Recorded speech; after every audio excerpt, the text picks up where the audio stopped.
Greetings, Yes community, and welcome back to another great discussion with a great CEO from the Dallas area. For those of you that have been following Yes, this wonderful man will not be a big surprise to you. Mike Rose is back to share some wisdom regarding how he's been growing his company, what's been happening in 2020 with some of the COVID challenges and various other things. And hopefully, Mike, we won't have a fire alarm to disrupt our discussion. Oh, I forgot about that. Yeah. I know. Which, so, maybe I should have jinxed it, but, hopefully we won't have that. So we have a lot to talk about today, but if you could just give us a brief overview. When you've come to speak at Yes, you talked a little bit about your company prior to how you've designed it now with HubSpot and working, with your incredible team. Just give everybody a little bit of frame of reference on the background of how you've grown your company and why you chose to do it that way. That'd be great. Sure. So Mojo Media Labs, we're a digital marketing agency located here in Dallas, as well as an office in Indianapolis. We help our clients attract and convert their ideal customer. We do that through marketing automation, setting up marketing automation, the CRM that salespeople use to make sure the pipeline is accurately reflecting all the indicators that you'll be on plan from a sales perspective. And we also have a team that design and develops websites to make sure that that becomes a valuable lead flow into your pipeline. But what I'm most proud of that the Mojo team has really elevated their game because we have such great employee retention that they've really been able to elevate their game and focus on revenue and not just sales or marketing, but really focusing on revenue of our clients, which could come from so many different areas than just the website.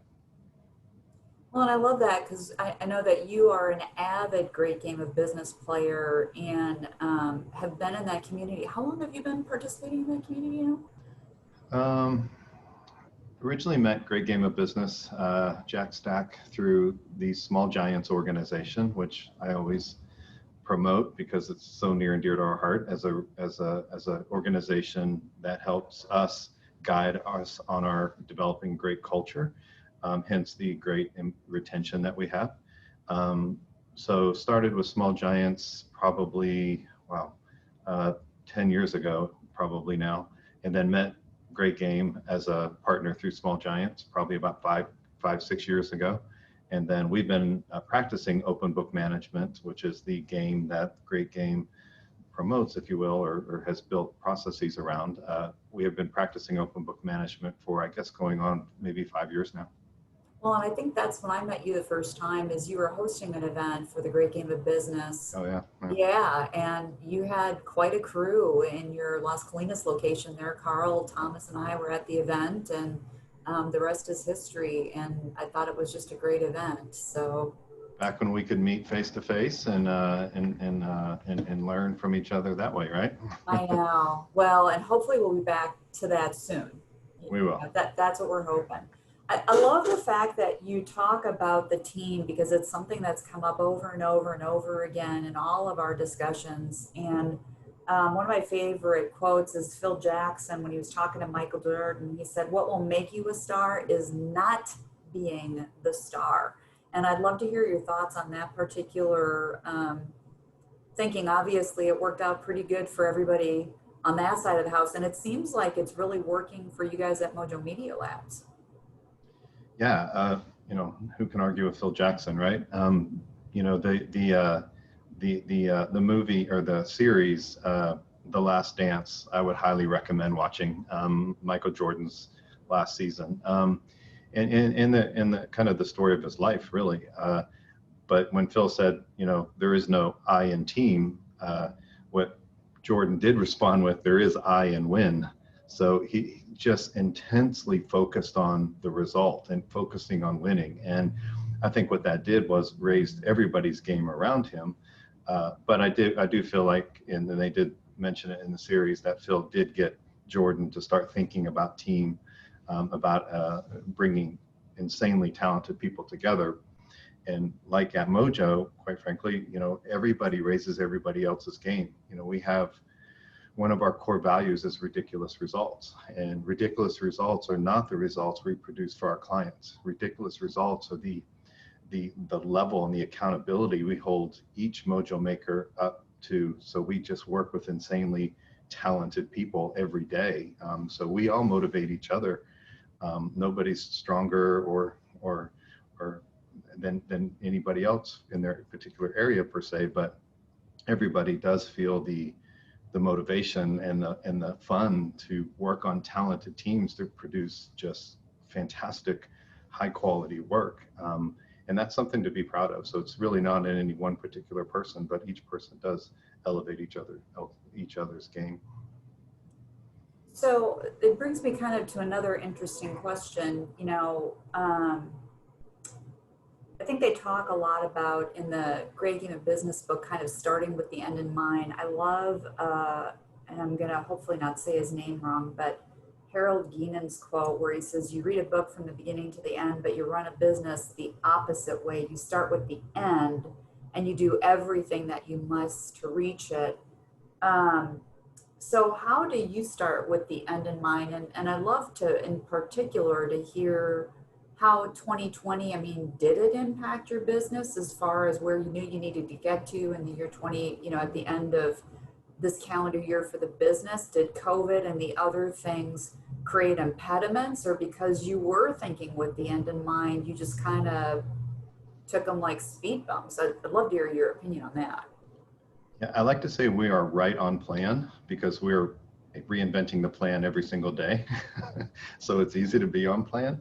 But I mean, starting with the end in mind, absolutely. I think just with any venture, whether it's a career or a business, it starts with the vision. And, like I say, in Return on Energy, vision is indescribable. It's like playing music. You can't describe sound. So you really can't describe your vision. You have to play the instrument. You have to talk about your values and your mission and your purpose. And that purpose plus mission plus values equal your vision, right? And vision, particularly as it relates to purpose, Mojo's purpose is to enrich lives, and that just doesn't mean the Mojo makers, the people creating Mojo for our clients, but it also it involves, our partners and our clients and our clients' companies and the Mojo makers' families. So enriching lives is something we take really, really seriously, and I really believe that every single person here is aligned and engaged with that purpose. And we've hired through COVID, so I know we're attracting like-minded people to help us live out that purpose.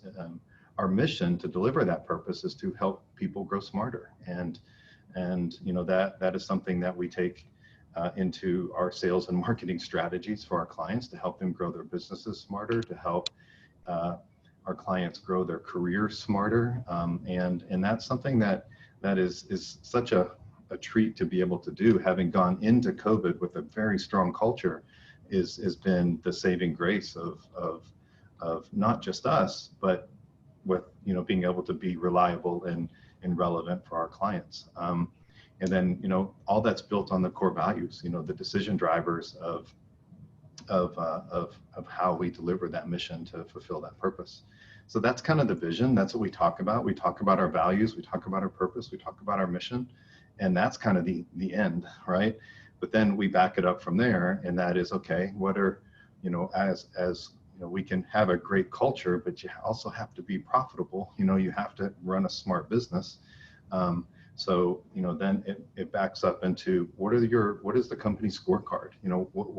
How do you know if you're running a financially healthy company? It's nice to know you're running a cultural healthy company, but how do you know you're running a financially healthy company? Because if you're not growing, then you can't hire more people. And to me, it's not important to be 10 million as much as it is to have 50 people. I mean, that's our goal, and that means we're impacting more lives. And so the step beyond the end in mind is, do you have strong financial performance, and what are you measuring in the areas of sales and marketing and people and service, to make sure you're on plan or not. But I think so many businesses and quite frankly, accounting firms focus on those, those lagging indicators, and there's not, financial statements aren't very actionable. So, but once you have your goals, your plan in place, then back up even further into what are the leading lagging indicators that you can act on today that you're measuring to make sure you're on plan to hit your financial performance, and then back it up from there too. And what I'm really excited about is that I feel like we're getting to the point where we're backing the leading indicators down to an individual role basis. So if you think about cascading those big numbers down into very small numbers, and if everybody stays, on their small numbers, and it doesn't have to be financially related, it could be, have you attended 4 learning events this year? Have you improved your skill in these particular areas? Have you become certified in this? Have you produced content for the agency to produce more revenue that could lead to more things, practicing what we preach, for example? Stephanie and Allison are great examples. They run the Made You Click Mojo podcast, and they're religious about producing this live every Friday. And they're producing great content. They're in, I don't know how many of episodes they're on, but that's part of a KPI that they're measuring. So it could be down to the activity level. And then when you really then look at now, okay, what do I do on a daily basis? And you have 20, 30, 40 people focusing on those daily activities, it then produces the end in mind, which is ultimately the vision. So can our listeners find that Mojo Media podcast on Apple iTunes, or? They can, Made You Click, or you can go to mojomedialabs.com and you can find it there as well. So Made You Click or go to Mojo Media. Yes, ma'am. I find it really interesting. So Deanna Walker, who's one of your colleagues in the Great Game of Business community, obviously with Venturity, she talked a little bit about this at the past conference about how they've used the Great Game of Business. And I think that the movement is really catching on. We've also had other speakers in that space come. I love how you talk about how it translates down from kind of those top line revenues into those actionable items for the team. How do you kind of navigate that? Because they talk about it in the book a little bit, where you manage the systems, not the people, and that only 30% of the learning happens formally. Like some of it just happens because you're interacting with each other, which obviously is a little bit challenging in 2020 with COVID and people are in the office or not in the office. But you've always had a more fluid environment for workers to come to the office. I shouldn't say workers, teammates to come to the office, teammates to work from home. So how did you set that up so that there was that constant learning and evolution? Because it sounds to me that that's really critical to how you've succeeded. Yeah, there's a lot to unpack there. So to start with kind of one of my favorite topics, which is, you're right, we don't call them workers, we don't call them employees, we don't That's call my them. bad, sorry. Yeah, no, and that's fair. I mean, it's very fair. Or employees even. And the reason for that is because I don't want anybody here to feel subservient to anybody else. The return on energy org chart is very flat. We're all on the same level, and I think that's really important. I don't think anybody wants to see their name in the bottom of a box in an org chart. You know what I mean? And so the reason why we don't do that is, and what we replace it with is Mojo Makers for us. So Mojo Makers is a direct result of Mojo Media Labs, and media is the art, labs is the science. And digital revenue creation, digital marketing, digital sales has evolved into both an art and a science. There's a lot of quantitative and qualitative. There's a lot of right brain, left brain. And we feel when you build a revenue system with both a balanced mindset, if you will, then you create Mojo. So an art and science is Mojo. So that's why we like to call them Mojo Makers, or sometimes you'll hear internally just makers, because we create Mojo, we make Mojo. And it's really attracting people who can think from both sides of the brain. And that's really important in marketing, to be on not just the pictures, but the numbers. And we joke sometimes, say it's not about the words, it's about the numbers. It's about English and math. That's really how you need to behave anymore and think and create. But the first thing, as far as, remote teams, if you will, we're not remote. We are ROW, and it's a different thought process. It's a different philosophy altogether. And ROWE, which stands for Results Only Work Environment. If you Google ROWE or Results Only Work Environment, there's a great wiki page on it explaining how it has evolved over time. It started at Best Buy, and so a couple years ago, Mojo got certified as a ROW agency, meaning that we simply give people their time back. We don't manage people's time. They manage their own time. We manage work. We don't manage time. We don't manage people. And it's amazing what happens when you give people their time to do with that time whatever they want. But being results only, meaning that the client has to be taken care of, and each other internally have to be taken care of. So we believe that work is not someplace you go, it's something you do. So though we do have offices, we have very expensive offices, but going into COVID, it was an option whether you came to work or not. It was an option whether you came into the office or not. It was an option if you worked on Monday morning or not. It was an option what you did with your time. We don't have vacation, we don't have PTO. Your time is your time. How you invest it is completely up to you. If you're off grid, you just put off grid, and nobody contacts you.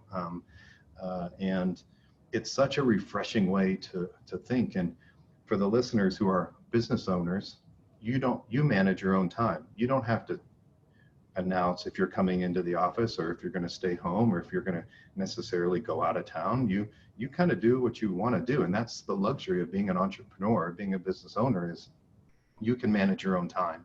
Right. Imagine if you gave everybody else that luxury where they can manage their time too. What happens is, if you have the right people, productivity and the results that you're producing skyrockets. And we have experienced this time and time again. Not everybody is a fit for this culture, for the ROW environment. As a matter of fact, we've had people who have kind of opted out because they needed that management. They needed that somebody telling them what to do and how to do it.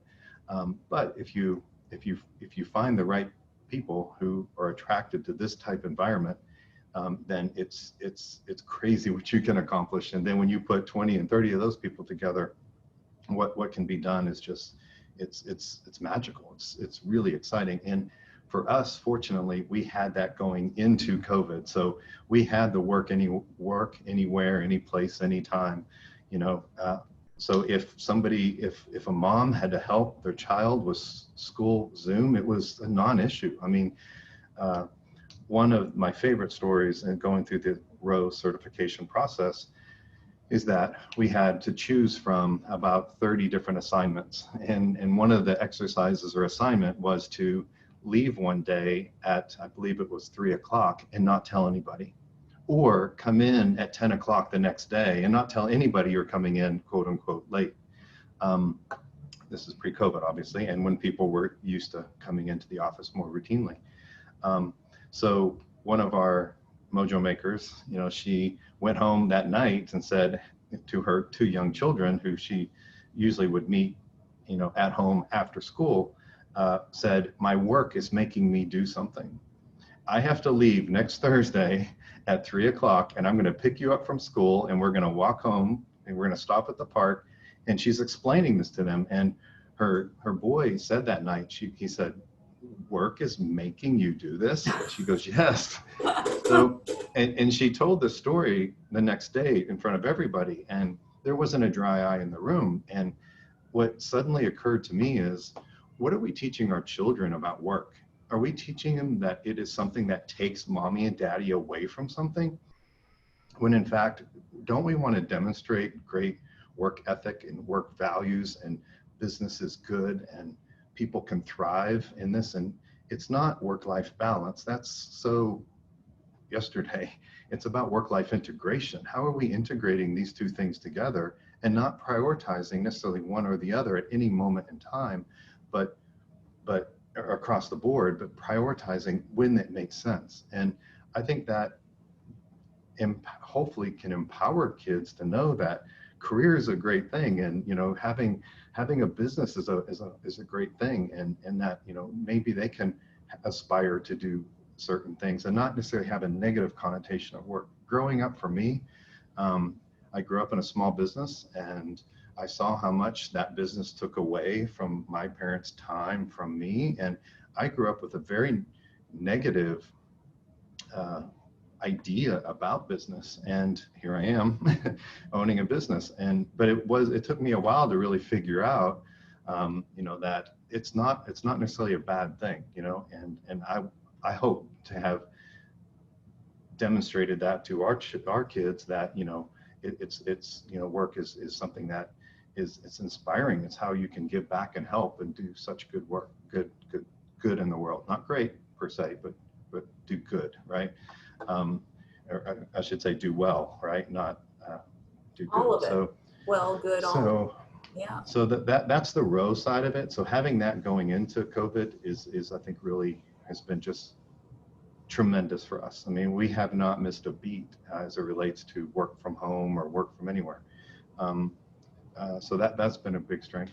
On the other side, you had talked about Great Game or open book management, which is very interesting because also on our website, you can see if you go to the About Mojo or our culture page, we have like the core values is like this keystone, the center book on the shelf, and the bookends is open book management and row. So we have been practicing open book management for so many years that it's so financially driven, it's numbers driven, it's financial performance, it's forecasting.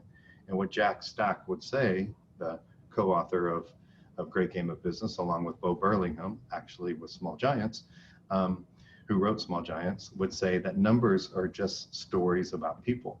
So as we're in open book management and we're talking about the numbers, we're talking about the story behind people. And now that we've been able to, at the other end of the shelf, put in the bookend of row, or the results only work environment certification, it's just been now kind of that media labs, that qualitative, quantitative, that art and the science, even in our culture now, beyond what we just deliver for our clients. And it's just been incredibly special. And yeah, to finally answer your question, we've been impacted by COVID. The first couple months was pretty scary, but it was amazing what happened when the team came together and implemented all the tools, all the processes that we've had in place, Row and Open Book. And people quickly put together a mini game, which is part of a Great Game of Business, is running a mini game, and it was a revenue mini game. And what the results of that is, it was just crazy. We're winding up the mini game this month. I think they're 92% on plan to hit the mini game goals, and it's just that happened just organically within the company. That's not something I said or Nicole said or anybody from leadership said. Nicole's my wife. It was something that it was just created organically, and it was unbelievable how that aspect of Great Game of Business, the mini game that drives open book results, was kind of our saving grace. And I always felt like we've been proactive through this whole process and not necessarily reactive to a very scary thing that is a threat that we can't control. There's a lot of weaknesses we have, and we can control those. We can't control the threats. And the way we've been able to leverage the culture and the people in that culture has just been tremendous. Just so proud of them. And in retrospect, nobody's ever happy, obviously, that you have to go through this, but it's been a tremendous learning opportunity for us, a good stress test on our company as to seeing areas that we can improve in, the weaknesses, really appreciating the threats, appreciating the strengths, and appreciating your strengths and fixing your weaknesses is kind of how we're looking at it to be even better for 2021. Well, and it's one of the things they talk about in the book too, is that you grow by running into obstacles and overcoming them, which I think is always interesting. I think financials sometimes scare people a little bit as far as really digging in deep and understanding them and doing that work. But I think what I've heard from you and what I've heard from Deanna and just other business owners that successfully play the game is it just gives you a really good lens for how you're going to make decisions. And when you're trying to decide which way to go, it gives you some really great information to be able to pivot, which is what I think I heard you say too, is it just help give you some structure around that. Absolutely. And structure and transparency of what you're dealing with, you know. And I think too many times the owners or the leaders, they sit back and they feel like they have to solve all the problems themselves. But imagine if you kind of spread those issues out across the entire organization. And to do that, you have to be very transparent. And transparent means that you I believe transparency is how deep you go in the profit and loss statement. So if you go share your revenue with everybody, that's a level of transparency. But if you share your gross profit, that's another level of transparency. But if you share net income and all the line items that are relevant to that with everybody in the company, so they can take action where they feel like they can take action as empowered to make decisions on their own, that becomes pretty cool. Because I feel at the end of every open book management meeting, which we have every single Monday at 11 a.m. with everybody in the company, I don't leave ever thinking that anything sits on me only. And it's really special because it's come to the point where Nicole and I really aren't even participating in the OBM meetings. It's just completely organically run by everybody in the company. And people have really stepped up and have come up with amazing ideas as owners, you know, as empowered ownership thinking, which is kind of the key objective behind open book management, is to get everybody to think and act like an owner. It's been incredible. I obviously had my concerns early on, but we just kind of took a breath and stuck to our plan, and our plan was implemented so incredibly well by not just any one person, but as Jackson, maybe what Phil Jackson might say, is everybody on the team really contributed just amazingly well. So last, before our time is up today, any words of wisdom to business owners that have been thinking maybe that it's time for them to build more transparency or to build kind of a better methodology of how they work together? Any one thing that surprised you in 2020 or something new that you learned that maybe our business owners would like to hear? Well, I can't think of any one thing, but just Well, just transparency pick one. comes to I'm mind. sure there's a bunch. Yeah. Transparency comes to mind. Just being transparent. I mean, they say leaders get the culture they deserve, and with that, people know what's going on, or at least worse yet, they don't know what's going on. So either way, it's good to be transparent of what's happening. And if you have people who feel like it's okay to make a mistake or to speak up, or that their ideas are heard, and that is something that transparency down to the financials, and that transparency leads to vulnerability as a leader or a manager to say, I don't know. And that's important to say, listen, guys, I don't know. Let's figure it out together. And that vulnerability, I think, just opens up a whole new conversation. But at the same time, how do I then track everything that's going on so we know we're making progress, and then ultimately just rewarding people, whether it's a thank you for delivering on this particular core value or making this decision based on this information. I mean, that's pretty special, because ultimately it all started with being transparent. But also, what I would add to that is just being agile. I mean, the plan you had 6 months ago is not the plan you most likely have today. And the plan you laid out in January 1 is not the plan you're running today. But just being agile and being okay with a little bit of unknown, because you know that you've built something that, or managing people that feel empowered to help each other through it. Well, I thank you for your time today. I think we've announced, if we haven't yet, our next book on the list for Yes is The Infinite Game. And I do believe that is kind of what we're all in these days, to everything you just mentioned, that business is evolving, we're changing, we're going to keep running into obstacles and learning from them. And that's really what Yes is all about, is it's a community for us to have these conversations so that we can all grow and learn from each other, and just build great businesses and enrich people's lives. So I love that. We always love hearing from you, and I'm so glad that you're always so gracious with your time to share with us. And if we don't talk to you before, hope that you have a great rest of the year, and we'll be checking in again soon. You too. We're not done with the year yet, but we got some really strong weeks coming up, and some exciting weeks. It's not the new normal. I think it's a better normal, and if we embrace that, 21 is going to be a great year. Well, awesome. Well, we will look forward to talking to you soon. Thank you. Nice to meet you again.